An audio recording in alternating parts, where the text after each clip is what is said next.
டிவிகேவுக்கும் டிஎம்கேவுக்கு தான் போட்டி. அதிமுக சீன்ல இல்ல. அதிமுக ஒரு கட்சியே இல்ல. என்ன சொல்றீங்க? மறந்துட்டீங்களா? இல்ல அதிமுக ஒருத்தர் மானஸ்தர் இருந்தாரு, அவரை சொல்றீங்களான்னு கேட்கிறேன். ஸ்டாலின் அரசாங்கத்தை நடத்துவதில் நிறைய கோட்டை விட்டார். ஆனால் கட்சியை விஜய் கூட சேர்றதுக்கு யாருமே இங்க தயாரா இல்லையா? யாரும் தயாரா? விஜய் இந்த விவகாரத்துல குறைச்சு மதிப்பிடுறீங்களோ? நல்ல நடிகர், இன்றும் நன்றாக நடித்துக் கொண்டு இருக்கிறார். என்னோட Facebookல போய் பாருங்க, 14 லட்சம் பெரும்பாலும் அதிமுக தொண்டர். 14 லட்சம் பேர் இப்ப கேசி பழனிசாமி அவர்களோட தலைமையில இருக்கிறாங்கன்னு எடுத்துக்கலாம். இம்பாக்ட் என்ன ஜென்சி, அதனால நம்ம அதை நோக்கி பயணிப்போம். அதை வச்சுதான், அதை நம்பிதான் விஜய் அவர்கள் செங்கோட்டையனே வர்ற எலெக்ஷன்ல ஜீன்ஸ் போட்டுக்கிட்டு கிட்டார் வாசிச்சுக்கிட்டு மோடியா லேடியா அந்த பிரச்சாரம் அவங்களுக்கு ஞாபகத்துக்கு வரும்ல. எடப்பாடி பழனிசாமி அவர்கள் வாக்கு கேட்கும் போது அந்த இது ஞாபகத்துக்கு வராதா? பாதிக்கப்படுறது. இப்போது புதிய அறிமுகம் ஆச்சி ஹோட்டல் சாம்பார் 50 கிராம் ரூபாய் 20 மட்டுமே. விகடன் நேயர்களுக்கு வணக்கம். இன்றைய சிறப்பு நேர்காணல்ல முன்னாள் நாடாளுமன்ற உறுப்பினர் திரு கேசி பழனிசாமி அவர்கள் தான் சந்திக்கிறோம். சார் வணக்கம். வணக்கம். எப்படி இருக்கீங்க சார்? நல்லா இருக்கேன். தேர்தல் காலம் சூடு பிடிக்க ஆரம்பிச்சிருச்சு. இந்திய கூட்டணி எந்த அளவுக்கு வலுவா இருக்கு? ஏன்னா ஒரு பக்கம் திமுக கூட்டணி வலுவா இருக்குன்னு கொஞ்ச நாள் வரை சொல்லிட்டே இருந்தாங்க. இப்போ அதுல கொஞ்சம் சலசலப்பெல்லாம் ஏற்பட்டிருக்கு. இன்னொரு பக்கம் எடப்பாடி தலைமையிலான என்டிஏ கூட்டணி அது வலுவா இருக்கு அப்படின்றாங்க. உங்களுடைய பார்வையில் அது எப்படி இருக்கு? நிச்சயமா இரண்டு தரப்புகளும் கூட்டணியில முனைப்பு காட்டி கொண்டிருக்கிறார்கள். விஜயை தவிர விஜய்க்கு யாரும் பெருசா கூட்டணிக்கு போறதுக்கு ஆள் இல்லை. ஸோ திமுக கூட்டணி, அதிமுக கூட்டணி, இரண்டு தரப்பிலும் அநேகமா இந்த மாத இறுதிக்குள் களம் யாருக்குமான போட்டி. நிச்சயமா திமுகவுக்கு அதிமுகவுக்குமான போட்டி தான். அந்த கூட்டணியினுடைய பலம் பலகீனங்கள் தெரியப்படும். கொஞ்ச நாளைக்கு முன்னாடி வரையும் நீங்க லேசா விஜய்க்கு ஆதரவான நிலைப்பாடுகள்லாம் எடுத்த மாதிரி தெரிஞ்சது. இப்போ அதிமுகவுக்கும் திமுகவுக்குமான போட்டியா தான் இருக்குன்னு உறுதியா சொல்றீங்க. என்ன அதுல ஏதாவது மாற்றம் நடந்திருக்கா? விஜய்க்கு ஆதரவு நிலையில விஜய் ஒரு நல்ல தாக்கத்தை, ஒரு நல்ல டேக் ஆஃப் பண்ணாரு. அப்படியே காற்றோடு கலந்து கொண்டு இருக்கிறாரு. இப்போ எந்த விதமான தாக்கத்தை ஏற்படுத்த மாட்டாரா? பெரிய அளவுல இருக்காது. அவங்க கொடுக்குற அந்த பில்டப் அளவுக்கு இருக்காது. அதிமுகவுக்கு வரலாம் சார். இப்போ அதிமுகவில் இவ்வளவு காலமா நீங்க எல்லாம் ஒற்றுமைப்படுத்தணும், ஒன்றுபட்ட அதிமுக தான் வெற்றிக்கான சாத்தியம்னு தொடர்ந்து பேசிட்டே இருந்தீங்க. இப்ப பேசிட்டு வந்த ஆட்கள்லாம் ஆளுக்கு ஒரு திசையா போயிட்டாங்க. இப்ப வெளியில சசிகலா மட்டும் நின்று இப்ப ஃபைட் பண்ணிட்டு இருக்காங்க. அதை பார்க்க முடியுது. என்னுடைய ஆதரவாளர்கள் என்டிஏல எல்லோருமே ஒருங்கிணைஞ்சிருவாங்க. என்டிஏ கூட்டணியில சசிகலா, ஓபிஎஸ், தினகரன் ஏற்கனவே சேர்ந்துட்டாரு. அவ்வளவுதானே. கிட்டத்தட்ட எல்லோருமே ஒருங்கிணைஞ்சிரும். இல்லை, ஓபிஎஸ் சசிகலா இவங்க தனியா போட்டியிட போறாங்க. சசிகலா தன்னுடைய ஆதரவாளர்களை தென் மாவட்டங்கள்ல களம் காண செய்ய போறாங்க. நீங்க சோசியல் மீடியா செய்திகளை பார்த்துட்டு சொல்றீங்க. ஆலோசனை கூட்டம் நடத்தியிருக்காங்களே இப்ப சமீபத்துல. நடத்துறதே என்டிஏ கூட்டணியில அவங்க கோட்டா 1-2 சீட்டு கேட்கறாங்க, அவ்வளவுதான். அதை கொடுத்து அகாமடேட் பண்ணிடுவாங்க. இதேதான் ஓபிஎஸ்க்கும். நீங்க இப்படி சொல்றீங்க. சசிகலா ஆதரவாளர்கள்ட்ட பேசும்போது சொன்னோம்னா தாவேக்காவை யாரும் விமர்சிக்க வேணாம் அப்படின்னு ஒரு இன்ஸ்ட்ரக்ஷன் போயிருக்கதா சொல்றாங்க. தாவேக்கா கூடயும் கூட்டணி பேச்சுவார்த்தை நடந்துகிட்டு இருக்கு. அவங்க கூட கூட்டணி அமைக்கிறது கூட வாய்ப்புகள் இருக்கு அப்படின்னு சொல்றாங்க. தாவேக்கா தரப்புல இருந்து இதை சொல்லல, சசிகலா தரப்பு ஆதரவாளர்கள் இதை சொல்றாங்க. அப்படிங்கும்போது அதற்கான வாய்ப்புகள் இருக்கா அப்படின்னு ஒரு கேள்வி. எல்லோரும் விஜயை அந்த அளவுக்கு பாராட்டுறாங்க, பயன்படுத்திக்கிறாங்க. விஜயை காமிச்சு கூட்டணி பேசுற அளவுக்கு பயன்படுத்திக்கிறாங்க. விஜய் ஒரு துருப்பு சீட்டா பயன்படுத்தி இல்ல பேரத்தை வலிமைப்படுத்தி இருக்கிறதுக்காக இதை யூஸ் பண்ணிக்கிறாங்க அப்படின்றீங்க. இப்ப விஜய் கூட சேர்றதுக்கு யாருமே இங்க தயாரா இல்லையா? யாரும் தயாரா இல்லை. இது வரைக்கும் யாரும் சேரல. இல்ல, யார் சேர்ந்திருக்காங்க? செங்கோட்டையன் பல தடவை சொன்னாரு, தினகரன் வர்றாரு, ஓபிஎஸ் வர்றாரு, ராம்தாஸ் வர்றாருன்னாரு. யாரும் வந்தாங்க? யாரும் வரல. இப்போ நீங்க சொன்னீங்க ஓபிஎஸ் சசிகலா அவர்கள் என்டிஏ கூட்டணி மூலமா இங்க இதுல இணையறதுக்கு வாய்ப்புகள் இருக்கு அப்படின்னு சொன்னீங்க. எடப்பாடி அவர்கள் பார்த்தோம்னா டிடிவி தினகரனே கூட ஏத்துக்கிட்டாரு. ரொம்ப கடுமையா விமர்சிச்சுக்கிட்டாங்க, அவரை கூட ஏத்துக்கிட்டாங்க. ஆனா சசிகலா ஓபிஎஸ்க்கு வாய்ப்பே இல்லைன்னு திட்டவட்டமா சொல்லிட்டாரு. அப்படிங்கும்போது இது எப்படி நடக்கும்? சாத்தியங்கள் எந்த அளவுக்கு? இதெல்லாம் இன்னும் தினகரனை பத்தியும் அப்படித்தான் முதல்ல சொல்லிட்டு இருந்தாங்க. தேர்தல் வர்ற பொழுது எல்லோருக்குமே அந்த நோக்கம், வெற்றியை நோக்கி பயணிக்கிற பொழுது எல்லோரையும் அனுசரித்து செல்ல வேண்டும் என்கிற அந்த முடிவுக்கு வந்துருவாங்க. நீங்களும் கடுமையா எடப்பாடி அவர்களையும் அதிமுகவோட நிலைப்பாடுகளையும் விமர்சிச்சுட்டு இருந்தீங்க. நீங்களும் இப்ப தேர்தல் வருது அப்படிங்கிறதுக்காக உங்களோட நிலைப்பாடை காம்ப்ரமைஸ் பண்ணிக்கிறீங்களா? அதாவது யாராக இருந்தாலும் அதிமுக ஆட்சிக்கு வர வேண்டும் என்பதுல எங்களுக்குள்ள மாற்று கருத்து கிடையாது. அதிமுக ஆட்சிக்கு வரணும். அதுல சில நேரங்கள்ல எடப்பாடி பழனிசாமியினுடைய நடவடிக்கைகள்ல இருக்கிற தவறுகளை நம்ம சுட்டி காட்டுறோம். இல்ல குறிப்பா நீங்க சொல்லிக்கிட்டே இருந்தது வந்து பாஜகவோட கூட்டணியே வந்து அவர் எடுத்த தவறான முடிவு தான் சொல்லிட்டு இருந்தீங்க. இன்றைக்கும் பாஜக அந்த என்ன கூட்டணி அமைச்சரவை என்று அவர்கள் சொல்லுவது வந்து அவர்கள் தவிர்க்கணும். அதிமுக ஆட்சி அமைக்க கூட்டணியோட இருக்கிற அதிமுகவும் பாஜக மற்ற கூட்டணி கட்சிகளுக்கு வெற்றி பெறணும் என்று நினைக்கலாம். இல்ல தவிர்க்கணும்னு நீங்க ஆரம்பத்துல இருந்து சொல்லிட்டு இருக்கீங்க. ஆனா அவங்க அதே நிலைப்பாடுகள்ல தான் இருக்காங்க. இன்னொரு பக்கம் இருக்காங்க. தேர்தல் களத்துல நீங்க போய் எடப்பாடி பழனிசாமி பிரச்சாரத்துல என்ன சொல்லுவாரு? ஜெயலலிதா அம்மாவின் ஆட்சி அமைக்க இதுதானே பேசுவாரு. அதிமுக காரங்க களத்துல என்ன பேசுவாங்க? அம்மாவின் ஆட்சி அமைக்க கேட்பாங்க. பிஜேபி போய் மோடி அவர்களுக்காக நீங்கள் வாக்களிங்க என்டிஏ என்று கேட்பாங்க. அப்ப என்ன களத்துல வரும்? அதிமுக காரங்களோ அல்லது பொதுமக்களோ என்ன, இப்ப மோடியா லேடியா அந்த பிரச்சாரம் அவங்களுக்கு ஞாபகத்துக்கு வரும்ல.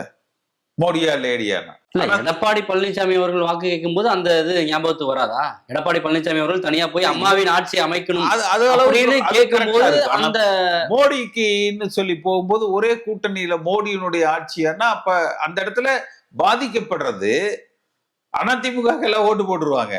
பாதிக்கப்படுறது பாஜகவா தான் இருக்கு. இல்லை, ஒரே கூட்டணியில அதிமுக ஓட்டு போடுவாங்க, பாஜகவுக்கு பாதிப்புன்றதை எப்படி ஏத்துக்க முடியும்? இப்ப நீங்க சொல்றீங்க மோடியா லேடியான்னு கேட்டாங்க ஜெயலலிதா அவர்கள், ஓகே அதை புரிஞ்சுக்க உடம்பிடுவாங்கன்னு சொல்றது. அதை தவிர்த்தால், ஏன்னா இந்த தேர்தலில் வந்துங்க வெற்றி வாய்ப்புகள் வந்து பெரும்பாலான தொகுதிகளில் 5000 ஓட்டுக்குள்ளதான் இருக்கும் வித்தியாசம். 10,000 ஓட்டுக்கு மேல பெருசா 25,000 யாருமே தாண்ட மாட்டாங்க டிஃபரன்ஸ். 10,000 வந்தாலே பெரிய வெற்றியா இருக்கும். பெரும்பாலான தொகுதிகள் 5000 ஓட்டுகளுக்குள்ளதான் இருக்கும். ரொம்ப டஃப்பா இருக்கும். விஜய் ஃபேக்டர்னால சொல்ல வரீங்க. ரொம்ப நேரோவா இருக்கும். இப்ப அப்படி இருக்கிறதுல வந்து ஒரு சில நூறு வாக்குகளை கூட சிறு தவறுகள் மடைமாற்றம் செய்துவிடக் கூடாத வகையில அந்த பிரச்சாரம் அமைய வேண்டும் என்று சொல்றேன். ஆனா நீங்க இப்படி சொல்றீங்க. இப்ப திண்டுக்கல் சீனிவாசன் போன்றவர்கள் என்ன சொல்றாங்கன்னா, தேமுதிகவோட வந்து பேச்சுவார்த்தை நடத்திட்டு இருக்கு, எல்முருகன் அவர்கள் பேச்சுவார்த்தை நடத்திட்டு இருக்காரு, அவங்க இன்னும் ஒத்து வர மாட்டாங்கன்ற மாதிரி ஒரு தகவல் சொல்ல. அது வந்து அவங்க மத்தியில ஏதோ ஒரு அமைச்சர் பதவி கேட்டிருக்காங்கன்னு சொல்லி சொன்னாங்க. இல்ல அதான் என்னன்னா, இப்ப கூட்டணி பேச்சுவார்த்தையை பெரும்பாலான கட்சிகளுக்கு என்டிஏ அதாவது பாஜக சார்பா வந்து முன்னெடுக்கிறாங்க. ஒரு சிலர் பார்த்தா எடப்பாடி பழனிசாமி அவர்கள் தலைமையில வந்து கூட்டணி பேச்சுவார்த்தையில ஈடுபடுறாங்க. அன்புமணி அவர்கள் வந்து எடப்பாடி பழனிசாமி தலைமையில வந்து உடன்படிக்கை வந்து ஏற்படுத்திக்கிட்டாங்க. டிடிவி தினகரன் பார்த்தோம்னா பாஜக சார்பா போறாரு. அன்புமணி வந்து ராஜ்யசபா சீட்டு கேட்கிறார், அது எடப்பாடி பழனிசாமி கிட்ட பேசுறாரு.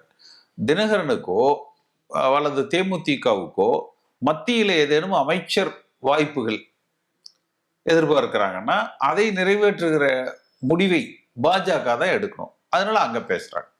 இப்ப இந்த ஸ்டேட்மெண்டே அவங்களுடைய சுய லாபங்களுக்கான உருவான கூட்டணியா தானே தோணுது. இப்ப நீங்க சொல்றத பார்த்தா கூட்டணியில் அவர்களுக்கான பங்கு என்ன, ஆதாயம் என்ன, பதவிகள் என்ன என்கிற பேச்சு. அதன் அடிப்படையில யார்கிட்ட பேசணுமோ, யார் மூலமா காய் நகர்த்தணுமோ அப்படி போறாங்க. அப்படியான சூழல்ல இந்த கூட்டணி எப்படி இன்டாக்டா இருக்கும், எப்படி வலிமையானதா பொதுமக்கள் பார்ப்பாங்க அப்படின்னு ஒரு கேள்வி இருக்குல்ல. கூட்டணி வந்து இருக்கும். இப்ப திமுக கூட்டணியில பாத்தீங்கன்னா இன்னைக்கு காங்கிரஸ் திரு ஸ்டாலின் அவர்கள் காலையில சொல்றாரு கூட்டணி ஆட்சியெல்லாம் கிடையாது என்று சொல்றாரு. ஊடகங்கள் தான் அப்படி கொளுத்தி போடுறீங்க. பெரியசாமி மூலமா அதை தொடர்ந்து சொல்லிக்கிட்டே இருக்காங்க அவங்க. இல்ல இன்னைக்கு திரு ஸ்டாலின் பேசுறாரு. உடனே மாணிக் தாக்கூர் வந்து அதுக்கு பதில் சொல்றாங்க. இப்ப பிரவீன் சக்கரவர்த்தி சொல்றாரு கூட்டணி ஆட்சியில் தமிழக மக்களுக்கு பிரச்சனை இல்லை பிரவீன் சக்கரவர்த்தி என்று. அப்ப காங்கிரஸ் வந்து அந்த கூட்டணி ஆட்சி இல்லைன்னா நாங்க திமுகவோட கூட்டணியில இருக்க மாட்டோம் என்று முடிவு எடுத்தாங்கன்னா பரவாயில்ல, நல்லா இருக்கும். அந்த எடுத்துட்டு அவங்க விஜயோட போலாம். அதிமுக இந்த முறை அமோக வெற்றி பெற்று தனிப்பட்ட முறையில் ஆட்சி அமைக்கலாம். காங்கிரஸ் பிரிந்தால்தான் அமோக வெற்றி அடையும். இல்ல, இன்றைய தேதிக்கு ஒரு பர்செப்ஷன் திமுக வந்து வெற்றி பெற்று விடுவோம், திமுகவுக்கு ஒரு எட்ஜ் இருக்கு என்பதாக ஒரு தோற்றம் இன்றைக்கு உருவாக்கப்பட்டிருக்கிறது. அது மாய தோற்றமாகவும் இருக்கலாம். அப்ப காங்கிரஸ் வெளியே இருக்கிற பொழுது அந்த திமுகவின் வெற்றிக்கு உறுதுணையாக இருப்பது கூட்டணி கட்சிகளுடைய பலம். கூட்டணி கட்சிகளுடைய அந்த வாக்கு கூட்டுனா இவ்வளவு சதவீதம் வருதுங்கிறது. இப்ப காங்கிரஸ் வெளியே இருக்கிற பொழுது அந்த பிம்பம் உடையும். அப்போ உடைகிற பொழுது திமுகவுக்கு ஒரு வாக்கு சரிவு ஏற்படும். அதேதான் இன்றைய தேதிக்கு திமுகவுக்கும் அதிமுகவுக்கும் இருக்கிற அந்த வாக்கு சதவீத வித்தியாசம் பாத்தீங்கன்னா ஒரு சொற்ப 3-4% இருக்கு. அப்ப காங்கிரஸ் வெளியே இருக்கிற பொழுது திமுகவுக்கு அந்த சரிவு ஏற்படுற போது அது அதிமுகவுக்கு சாதகமாக இருக்கும். இல்ல, கடந்த தேர்தலை மையப்படுத்தி இதை பார்க்க முடியாது. ஏன்னா இந்த முறை விஜய் அவர்கள் புதிதாக வந்திருக்காரு. பல விஷயங்கள் இருக்குல்ல, இந்த தேர்தல் முடிவுகள்ன்றது வேறு விதமா இருக்கும்ல, அதனால கேட்கிறேன். ஒரு கிராமத்துல போய் சர்வே எடுத்தேன். 500 ஓட்டு. அதுல திமுகவுக்கு 225, அதிமுகவுக்கு 200, விஜய்க்கு 75. இப்படி ஆளாருக்கு ஒரு சர்வே சொல்றீங்க. இப்ப விஜய் பக்கம் பார்த்தோன்னா அவங்களுக்கு தான் அதிகம்னு சொல்றாங்க. இது எந்த அளவுக்கு நம்ம எடுத்துக்க முடியும்? எடுத்துக்க வேண்டாம், மக்கள் முடிவு செய்வாங்க. எடுத்துக்கணும், யாருக்கும் கட்டாயம் கிடையாது. அதிமுக ஒன்றுபடணும் அப்படின்னு நினைச்சவங்க எல்லாருமே ஆளாளுக்கு ஒரு அணியில இருக்கிறாங்க அப்படின்னு நான் சொன்னேன். இப்ப எல்லாமே ஒரு கட்டத்துல வெளில இருக்கிறவங்க, மீதம் இருக்கிறவங்க என்டிஏ கூட்டணிக்குள்ள வந்துருவாங்க அப்படின்னு நீங்க சொன்னீங்க. திரு கே.சி. பழனிசாமி அவர்களோட நிலைப்பாடுனா அவர் எந்த கூட்டணிக்குள்ள போவாரு? என்றைக்கும் அதிமுக தான். எந்த காலத்துல அதிமுக விட்டுட்டு நான் வேற கட்சிக்கு போறேன்னு சொல்லியிருக்கேன். ஆனா எடப்பாடி பழனிசாமி அவர்களே உங்களை இன்னும் சேர்த்துக்கல. கடைசியில இதற்கு முன்னாடி கடுமையா விமர்சிச்சாரு. யாரோ ஒருத்தவங்க பேசுறதுக்கெல்லாம் நான் பதில் சொல்ல முடியாதுன்னா பேசினாரு. அதுக்கு பிறகு எந்த சுமூகமான முடிவும் இல்ல. கொஞ்சம் பொறுத்து இருந்து பாருங்க, இந்த மாச கடைசியில பாருங்க. அதுக்காக நீங்களும் வெயிட் பண்ணிட்டு இருக்கீங்க. பார்ப்போம். எதாக இருந்தாலும் நமக்கு அதிமுக என்பதுல மாற்று கருத்து இல்லை. அதிமுக வென்று ஆட்சி அமைக்க வேண்டும் என்பதுல மாற்று கருத்து இல்லை. எல்லோரையும் அரவணைத்து ஒருங்கிணைத்து கூட்டணியை வலிமையாக கட்டமைத்தால் ஆளுகிற வாய்ப்பை எடப்பாடி பழனிசாமி பெறுவார். ஏன்னா கடுமையாக அதில் ஏற்படுத்துகிற சிறு பிழைகள் கூட ஒரு 1500 ஓட்டு கூட இந்த முறை வெற்றிகளை பாதிச்சிடும். அந்த விஜயனுடைய தாக்கத்துல அது இன்னும் காங்கிரஸ் அந்த பக்கம் போகுது, இல்ல வேற ஏதாவது திமுக கூட்டணியில பிளவு வருதுன்னா இன்னும் களம் கடுமையாகும். இப்பவே பாத்தீங்கன்னா 25,000 வாக்குகளை எல்லாம் தாண்டி யாருமே வாங்க மாட்டாங்க. டிஃபரன்ஸ் 10,000 மிகப்பெரிய மார்ஜினா இருக்கும். 5,000க்குள்ளதான் பெரும்பாலானது இருக்கும், லீடிங்ஸ் இருக்கும். ஸோ அதனால பாத்தீங்கன்னா அந்த ஒருங்கிணைப்பு என்று நான் எடுத்த அந்த முயற்சி என்பது மிகுந்த முக்கியத்துவம் பெறுது. நான் அதே மாதிரி நீங்க என்னோட ஃபேஸ்புக்ல போய் பாருங்க, 14 லட்சம் பேர் பெரும்பாலும் அதிமுக தொண்டர்கள். நான் சொல்லியிருந்தேன், நம்ம சும்மா ஒன்றிணைக்கிறதுனா அது நான் அடிக்கடி சொல்லுவேன். 14 லட்சம் பேர் இப்ப கே.சி. பழனிசாமி அவர்களோட தலைமையில இருக்கிறாங்கன்னு எடுத்துக்கலாம். அது எப்படி வேணாலும் எடுத்துக்கலாம். ஃபேஸ்புக்ல யார் வேணாலும் இருப்பாங்க. இல்ல நான் சொல்ற கருத்து, அந்த கருத்து ஏற்கப்பட்டிருக்கிறதுன்னு சொல்றேன். அதாவது எல்லோரும் ஒருங்கிணைக்கிறதுனா அது ஓபிஎஸ், சசிகலா, தினகரன் நினைக்கிறாங்க. அதிமுகல ஜெயலலிதா மரணத்துக்கு பிறகு ஒரு 10 லட்சம் பேர் கிட்டத்தட்ட ஒதுங்கி நிக்கிறாங்க. பல்வேறு காரணங்களா இருக்கலாம், விளக்கப்பட்டவங்களா இருக்கலாம், அவர்களா விலகினவங்களா இருக்கலாம், சலிப்படைந்தவர்களாக இருக்கலாம், அல்ல அரசியல வேண்டான்னு ஒதுங்கினவங்களாக இருக்கலாம். 10 லட்சம் பேருங்கிறது தொண்டர்கள் சொல்றீங்களா? ஆமா. ஓகே, 10 லட்சம் குடும்பங்கள். ஓகே, 10 லட்சம் குடும்பங்களும் கடந்த தேர்தல்கள்ல வாக்களிக்கல. அவர்கள் சங்கடங்களோடு இருக்கிறார்கள். அதை அந்தந்த பகுதிகளில் நம்ம திருப்பி அந்த குடும்பங்களை எல்லாம் மீண்டும் வலிமையான அதிமுக ஆதரவு குடும்பங்களாக கொண்டு வந்தால் வெற்றி வாய்ப்புக்கு சுலபமாக இருக்கும். இல்ல, அதிமுக ஆதரவு குடும்பங்களாக கொண்டு வரணும்னு நீங்க சொல்றீங்கன்னா கடந்த தேர்தலில் அவங்க யாருக்கு வாக்களிச்சிருப்பாங்க தெரியாதுல்ல. நீங்க கடந்த தேர்தலை விடுங்க, நம்ம இன்றைய நிலைக்கு சொல்றோம். இன்றைய நிலைக்கு அவர்களை நம்ம நம் பக்கம் தக்க வைத்துக் கொள்ள வேண்டும் என்று சொல்றோம். அப்படி சொல்லுகிற பொழுது அது ஏற்கப்படுகிறது, அந்த கருத்து ஏற்கப்படுகிறது. எல்லாரும் ஆளாளுக்கு ஒரு நிலைப்பாடு எடுத்து அவங்களோட சார்பா போறாங்க. அது செங்கோட்டையன் அவர்கள் தாவேக்காவுக்கு போறாங்கன்னா அது சார்ந்து பேச ஆரம்பிக்கிறாரு. இப்போ எடப்பாடி பழனிசாமி அவர்கள் தலைமையில போறாங்கன்னா அவங்க சார்பா பேசுறாங்க. வைத்திலிங்கம் திமுக போறாங்கன்னா இப்ப அவங்களுடைய தலைமையை ஏற்று பேச ஆரம்பிக்கிறாங்க. ஆனா கே.சி. பழனிசாமி அவர்கள் தொடர்ந்து ஒரு நடுநிலைவாதியா, ஒரு அரசியல் விமர்சகரா நடுநிலைவாதியா எல்லாம் நீங்க அந்த மாதிரி நான் என்றைக்கும் அதிமுக தான் தானே சொல்றேன். என்றைக்கு இல்லைங்க, நான் அதிமுக இல்லைங்க, நான் திமுகவுக்கு போறேங்க, இல்ல இந்த கட்சிக்கு விஜய் கட்சிக்கு போறேங்க, இல்ல பிஜேபிக்கு போறேங்க, இல்ல காங்கிரஸுக்கு போறேங்க அப்படி எல்லாம் சொன்னதே இல்லை. அதிமுகன்னு சொல்றீங்க, ஆனா அதிமுக மீதான விமர்சனங்கள் தொடர்ந்து வந்துகிட்டு தானே இருக்கு. நீங்க அதாவது விமர்சனங்கள் அப்படின்னு நீங்க எடுக்கிறீங்க.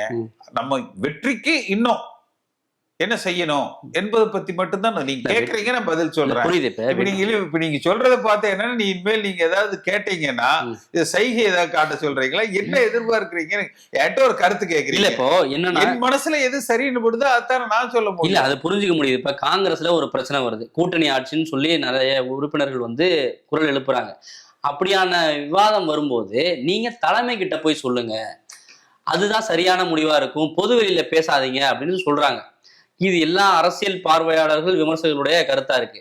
இப்போ நீங்க என்கிட்ட அப்படி யாரும் சொல்லல, அதனால நான் பேசிட்டு இருக்கேன், அவ்வளவுதானே. என்கிட்ட அப்படி யாரும் சொல்லல. இப்போ உங்களுக்கு ஒன்றுபட்ட அதிமுக உருவாக வேண்டும் என்பது கனவு, அதிமுக ஆட்சி அமைய வேண்டும் இல்லையா? இல்ல, நீங்க இப்படி பாருங்க, ஜெயலலிதா அம்மா இறந்ததுக்கு அப்புறம் தொண்டர்களால் தலைமைன்னு சொன்னது யாருங்க? நான் தான் சொன்னேன். ஃபர்ஸ்ட் நடந்ததா இல்லையா? குறைஞ்சு வச்சு ஆன் பேப்பர் தொண்டர்களால் தேர்ந்தெடுக்கப்பட்டதா இல்லையா? அடுத்து சசிகலா தேர்ந்தெடுக்கப்பட்ட விதம் தவறு, அவர் தலைமைக்கு தகுதியற்றவர் சொன்னோம். நடந்ததா இல்லையா? இது மாதிரி பல விஷயங்கள் நடந்தது. அதே போல அதிமுக ஒன்றுபட்டாதான் நமக்கு வெற்றிக்கு வாய்ப்பு என்று சொன்னோம். இப்ப இன்னைக்கு அதை தினகரன் சேர்க்கப்பட்டிருக்கிறார், மீதம் இருப்பவர்களும் சேர்க்கப்பட்டு விடுவார்கள் என்பதாக இருக்கு. அப்ப இது எல்லாமே வந்து நான் அந்த சொல்லுகிற அந்த கருத்துக்கள் நடந்துகிட்டு தானே இருக்கு. நீங்க சொல்றது எல்லாமே நடந்துகிட்டு இருக்கு. ஆனாலும் கேசி பழனிசாமி வெளியே நின்று விமர்சனம் பண்ணிக்கிட்டே இருக்காரு. என்ன காரணம்? நடக்கிற அது வேணுங்கிற போது எடப்பாடி பழனிசாமி ஒரு முடிவு எடுப்பார், தேர்தலுக்கு முன்னால ஒரு முடிவு எடுப்பார் நான் எதிர்பார்க்கிறேன். கேசி பழனிசாமி அவர்கள் தேவைன்னா இந்நேரம் வந்து இறங்கி வந்திருப்பாரு, உங்களை சேர்த்திருப்பாருல. வரலன்னு உங்களுக்கு எப்படி தெரியும்? போன மாசம் கூட டைம்ஸ் ஆஃப் இந்தியால எடப்பாடி பழனிசாமி தரப்புல இருந்து சொன்னாங்கன்னு ஒரு செய்தி வந்ததே இல்லையா? இப்படியான செய்திகள் வர்றதுனாலதான் கேசி பழனிசாமி அவர்கள் லேசா அதிமுகவுக்கு ஒரு ஆதரவான நிலைப்பாடு எடுக்கிறாரோ அப்படின்னு. ஏன்னா கடுமையான விமர்சனங்களை நீங்க சொல்லிட்டே இருந்தீங்க. இப்ப பாஜகவோட கூட்டணி சேர்ந்ததே தவறு அப்படின்னு பேசின கேசி பழனிசாமி அவர்கள் இப்போ வந்து இவங்கெல்லாம் ஒன்றிணைஞ்சா நம்ம வெற்றி பெற்றலாம், விஜயோட இம்பாக்ட் வந்து திமுகவுக்கு தான் வந்து சேதாரத்தை ஏற்படுத்தும், அது டிடிவி தினகரனும் அதான் சொல்லியிருக்காரு. இப்ப நீங்களும் அது மாதிரியான ஒரு கருத்தை தான் நிலைப்பாடு தான் எடுக்கிறீங்க. அப்படிங்கும்போது 2019 தேர்தல் நிலைப்பாடுகள்ல பார்க்கிற பொழுது இந்த சட்டமன்ற தேர்தலில் திமுகவினுடைய நீங்க பாத்தீங்கன்னா, அதாவது நோ ஸ்டோன் இஸ் அன்டச்ட். திமுக சித்தாந்த ரீதியில பார்த்து இப்ப கிட்டத்தட்ட 10 மாநாடு நடத்துறாங்க. ஒரு மாநாட்டுக்கு 1 லட்சம் பேர், 10 மாநாட்டுக்கு 10 லட்சம் பேர். அடுத்து நிறைய இளைஞர்களை அந்த சித்தாந்த அரசியல்ல இறக்கி விடுறாங்க, உருவாக்குறாங்க. புதுசா வந்து நிறைய உருவாக்குறாங்க. அந்த கருத்தாக்கம் கருத்தியல் கூட்டங்கள் ரொம்ப நிறைய நடத்துறாங்க. அப்ப அந்த திராவிட உணர்வு, திராவிட சித்தாந்தங்கள் வெர்சஸ் பாஜக இந்துத்துவா என்பதாக அவர்கள் மிக வலிமையாக வந்து கட்டமைக்கிறாங்க. அப்ப நிச்சயமா என்னுடைய தனிப்பட்ட முறையில் என்னுடைய கருத்து, 2021க்கு முன்னால இருந்த திமுகவை விட 2021 இன்றைய தேதிக்கு 26ல திமுக வலிமையா இருக்கு. சித்தாந்த ரீதியா, இந்த அரசியல் கட்சி ரீதியாக சொல்றேன். ஸ்டாலின் அரசாங்கத்தை நடத்துவதில் நிறைய கோட்டை விட்டுட்டார். ஆனால் கட்சியை இன்னும் 25 ஆண்டுகளுக்கு வலிமையோடு நிற்பதற்கு ஒரு அடித்தளத்தை அவர் அமைத்து விட்டார். இந்த பக்கம் எடுத்தீங்கன்னா எடப்பாடி பழனிசாமியுடைய ஆட்சி காலம் வந்து ஸ்டாலினை கம்பேர் பண்ணும் பொழுது பெட்டர். ஆனா இந்த கட்சி ரீதியான அமைப்புகள் என்பது வந்து கொஞ்சம் ஒரு பலகீனப்பட்டிருந்தது. இன்றைக்கு அதை சரி செய்வதற்கு அந்த ஒருங்கிணைப்பு செய்யணும்னு நாங்க 2024ல குரல் கொடுத்தோம். அதை நோக்கி ஒரு முதல் படியாக இன்றைக்கு வந்திருக்கிறார். இன்னும் பல படிநிலைகளை கடந்து ஒரு வலிமையான அதிமுகவை கட்டமைக்கணும். அதுதான் நான் சொன்ன பாருங்க, 10 லட்சம் குடும்பங்கள் ஒதுங்கி இருக்கிறாங்க. ஒரு குடும்பத்துக்கு 3 ஓட்டு 4 ஓட்டுன்னு என்ன ஆச்சுங்க? 40 லட்சம் ஓட்டு ஆச்சு. இவர்களும் அந்தந்த பகுதிகளில் கண்டு அறியப்பட்டு ஒதுக்கிட்டாங்க பல பேர். நாங்கெல்லாம் அம்மா இருந்த வரைக்கும் அதிமுக தாங்க. இப்ப முதல் படி அப்படின்னு சொல்றது டிடிவி தினகரனை வந்து கூட்டணியில இணைச்சதை சொல்றீங்களா? தனிப்பட்ட நபர்களை வந்து நான் முக்கியப்படுத்த விரும்பல. இல்ல, முதல் படின்னு எதை சொல்றீங்க? எப்படி வேணாலும் நீங்க எடுத்துக்கலாம். இந்த கூட்டணியில் எல்லோரும் இப்போ ஓபிஎஸ்ஓ, சசிகலாவோ, தினகரனோ கூட்டணிகளாக இணையலாம் என்பது முதல் படியை எடுத்துக்கலாம். இன்னும் தேர்தல் வருவதற்குள் இன்னும் 1-2 படி நிலைகளை அவர் தாண்டுவார். எப்படி முதல்ல கூட்டணியா இணைஞ்சு அதுக்கப்புறம் கட்சியில் நினைப்பாங்க? கட்சியில இணைக்கிறதுக்கு வாய்ப்பே இல்லைன்றாங்க. இதெல்லாம் ஏங்க சேர்த்துறவங்க சேர்த்துறாங்க, சேர்றவங்க சேர்த்துக்கிறாங்க. உங்களுக்கு அதுல என்ன கஷ்டம் சொல்லுங்க? எங்களுக்கு கஷ்டம் இல்ல. இப்ப நீங்க இது இம்பாக்ட் கிரியேட் பண்றது அப்படிங்கிறது எதன் அடிப்படையில் நடக்கும் அப்படிங்கறதா கேள்வியா இருக்கு. பொறுத்து வந்து பாருங்க. இப்போ டிடிவி தினகரன் அவர்கள் அதிமுகவுல நிக்கிறதுக்கும் ஒரு கூட்டணியா இருக்கிறதுக்கும் வித்தியாசம் இருக்குல்ல. ஏன்னா அவருடைய நிலைப்பாடு. நீங்க எங்க வருத்தப்படுறீங்க? அதுக்கு தினகரனுக்கு எப்படி நின்ன பலம், என்ன முடிவு எடுத்த பலம்ங்கிறது அவருக்கு தெரியுமில்ல. அவர் ஒரு முடிவு எடுத்துட்டாரு, அவ்வளவுதானே. நம்ம பொறுத்த வரைக்கும் என்ன, அதிமுக வலிமைப்படணும்.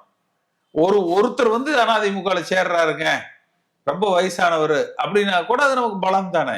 ஒருவேளை இப்ப வெளிவர செய்திகள் படி சசிகலா அவர்கள் தனியா நிக்கிறாங்க, தனியானா தன்னுடைய ஆதரவாளர்களை தென் மாவட்டங்களை நிறுத்துறாங்க அப்படின்னாக்க அது அதிமுகவுக்கு எந்த அளவு பிரச்சனைகளை ஏற்படுத்தும்? ஏன்னா 2021 டிடிவி தினகரனாலதான் பெரிய. நீ கேட்கறது ஹைப்பத்தட்டிக்கல். நடக்கட்டும், நடக்கிற பொழுது பேசுவோம். என்னோட வலிமையான கருத்துங்கிறது, அவர்கள் அதிமுகவுக்கும் பாஜக இந்த என்டிஏ கூட்டணிக்கு எதிரான நிலைப்பாட்டை எடுக்க மாட்டார்கள். டிடிவி தினகரனும் அதான் சொல்றாரு. பட் ஆனா செய்திகள் வேற விதமா வருது. முடிவு வரட்டுங்கன்னு சொல்றேன். செய்திகள் என்னங்க, நீங்க ஒரு அடிச்சு எழுதி ஒன்னு டைப் பண்ணி போட்டு விட்டீங்கன்னா அது செய்தி. அது அவசரப்பட வேண்டாம்னு சொல்றேன். இப்ப நீங்க இந்த ஒருங்கிணைப்பு பத்தி ஆரம்பத்துல இருந்து குரல் கொடுத்துட்டு இருக்கேன் அப்படிலாம் சொன்னீங்க. நீங்க இந்த கூகுள் மீட்ல எல்லாம் கூட வந்து ஆதரவாளர்களை ஒன்று திரட்டுறீங்க. அதோட முயற்சிகள்லாம் என்ன ஆச்சு? நல்லா போயிட்டு இருக்கு. இப்ப திருப்பி இந்த தேர்தல் அறிவிச்ச உடனே திருப்பி ஜூம்ல கனெக்ட் பண்ற எல்லாரும். செங்கோட்டையன் போன்றவர்கள்லாம் வந்து இப்ப வலியுறுத்துறது வந்து டிவிகேவுக்கும் டிஎம்கேவுக்கும் தான் போட்டி, அதிமுக சீன்ல இல்ல. அதிமுக ஒரு கட்சியே இல்ல. செங்கோட்டையன் சொல்றீங்க, மறந்துட்டீங்களா? இல்ல அதிமுக ஒருத்தர் மானஸ்தர் இருந்தாரு, அவரை சொல்றீங்களான்னு கேக்குறேன். இப்ப அவர் வந்து தாவேக்கால போயிட்டு அட்ரஸ் இல்லாம நிக்கிறாருங்க. அதிமுக அவருக்கு இருந்த மரியாதை என்ன, இங்க தாவேக்கால அவருக்கு இருக்கிற மரியாதை என்ன? அதிமுகல மரியாதை இல்லைன்னு தானே அவர் வெளியே போனாரு. மரியாதை இல்லைன்னு எல்லாரையும் ஒன்னா சேர்த்தணும்னு போய் இவரா மற்றவங்க கிட்ட கலந்து பேசாம இவரா வந்து சசிகலா, ஓபிஎஸ், தினகரன் பேசினாரு. இன்னைக்கு அவங்க எல்லாம் உள்ள வந்துட்டாங்க, இவர் வெளியே போயிட்டாரு, அவசரப்பட்டார். ஓபிஎஸ் உடைய நிலைப்பாடு என்னவா இருக்கும்? இந்த கூட்டணிக்குள்ள வருவார், என்டிஏ. அதற்கான பேச்சுவார்த்தைகள் தான் போயிட்டு இருக்கு.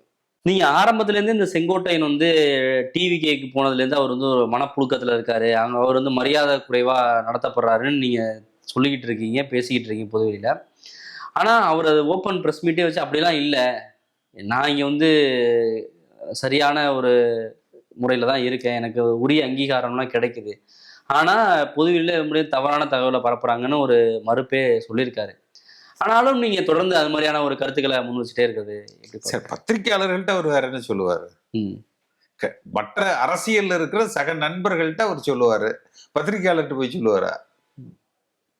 எனக்கு கிடைக்கின்ற தகவல்களின்படி அடுத்து நம்ம காட்சிகளை பார்க்கிற பொழுது, அங்க அவருக்கு இருக்கிற அந்த முக்கியத்துவத்தை பார்க்கிற பொழுது அவர் அவசரப்பட்டு விட்டார்.